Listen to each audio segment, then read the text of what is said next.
Advocates for victims of child sex abuse are urging lawmakers to lift the statute of limitations for reporting that abuse. And WJZ is live in Annapolis. Political reporter Pat Warren has the demonstration that was held today. Pat? Well, the question is, how late is too late for the victims of childhood sex abuse to be able to report that crime? Lawmakers are considering giving them all the time they need. This walk to the State House is on behalf of childhood sex abuse victims who cannot charge their abusers because they waited too long to report them. Teresa Lancaster was 40 years old before she was able to come forward.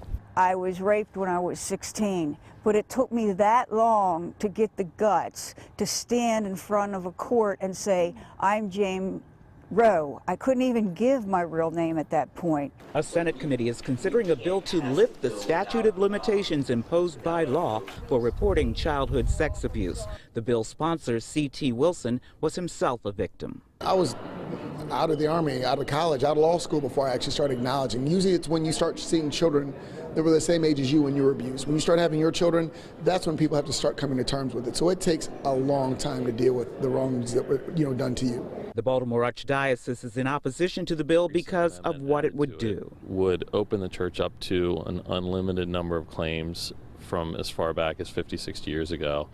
Our ability to defend itself in a case of a crime where there's typically no witnesses, and in cases that are that old would be nearly impossible. But there's more than the church involved. These abuses happens through the family members, cousins, uncles, the coach. Advocates argue that using the passage of time to deny a victim the right to come forward harms the victim and protects the abuser. Now we're waiting to find out whether or not the bill is voted out of committee onto the Senate floor. It has already passed the House by an overwhelming majority. I'm Pat Warren reporting live from Annapolis for WJZ.